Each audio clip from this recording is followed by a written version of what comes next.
और दूसरी तरफ असली राजकुमारी जंगल के अंधेरे में अकेली रह जाती है। वो समझ ही नहीं पाती कि उसके साथ क्या हुआ है। नागलोक का दिव्य सभा कक्ष, जहाँ सुनहरी रोशनी हर दिशा में फैल रही थी, जहाँ हर स्तंभ अपनी शक्ति और इतिहास की कहानी कह रहा था। उस विशाल सिंहासन पर बैठी थी महारानी, लेकिन आज उनका चेहरा शांत नहीं था।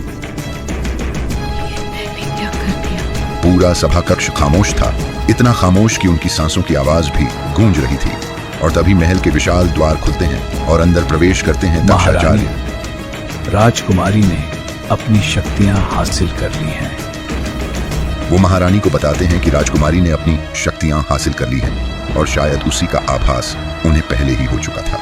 महारानी की आंखों में एक पल के लिए उम्मीद की झलक दिखाई देती है और अगले ही पल महारानी खड़ी हो जाती है, एक रानी की तरह नहीं बल्कि एक माँ की तरह। उनका हर कदम अब एक फैसले की ओर बढ़ रहा था। नागलोक की उस विशाल कैद में, जहाँ ऊंची ऊंची दीवारें और भारी लोहे की सलाखें हर कैदी को दुनिया से अलग कर देती थीं, जहाँ हर कदम की आहट दीवारों से टकराकर और भी भारी हो जाती थी, वहीं एक बड़ी बंद कोठरी के अंदर बैठी थी राजकुमारी। महारानी धीरे धीरे अंदर बढ़ती है, उनकी आंखों में पछतावा साफ दिख रहा था और अगले ही पल वो अपनी बेटी को गले लगा लेती हैं।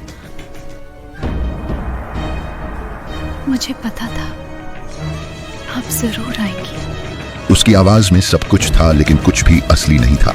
उसकी आंखों में एक सन्नाटा था जो उस काली दीवार से भी गहरा था। महारानी ने उसे आजाद कर दिया, लेकिन जिसे वो अपने साथ ले जा रही थी वो उनकी बेटी नहीं थी। नागलोक के उस भव्य कक्ष में, जहां हर चीज शांति और सौंदर्य से भरी हुई थी, जहां सुनहरी रोशनी दीवारों से टकराकर एक दिव्य आभा बना रही थी, वहीं अकेली खड़ी थी राजकुमारी। उसका चेहरा धीरे धीरे शांत मासूमियत से एक ठंडी सोच में बदल जाता है। वो धीरे धीरे आगे बढ़ती है और सामने लगे दर्पण के सामने आकर रुक जाती है। अपने ही चेहरे को गौर से देखती है। उसकी उंगलियां अपने चेहरे को छूती है, जैसे वो इस नए रूप को महसूस कर रही हो, और अपना हाथ उठाती है और अपनी शक्ति को परखने की कोशिश करती है। शक्ति कमजोर है अब। उसकी आंखों में अब गुस्सा नहीं बल्कि सोच थी। वो ठहर कर सोचती है कि उसे इंतजार करना होगा और इन शक्तियों के स्रोत को ढूंढना होगा। नागलोक का वही भव्य सभा कक्ष आज और भी ज्यादा जगमगा रहा था। आज नागलोक में एक शुभ घोषणा की जाती है। राजकुमारी का विवाह मेरे भाई के पुत्र अंगद से होगा। एक पल के लिए पूरी सभा स्तब्ध रह जाती है और फिर खुशी की लहर दौड़ जाती है। उसी समय महल के विशाल द्वार खुलते हैं और अंदर प्रवेश करता है अंगद। ऊंचा कद, दृढ़ व्यक्तित्व और शांत चेहरा। इस समय नागलोक के एक शांत कक्ष में सब कुछ सामान्य।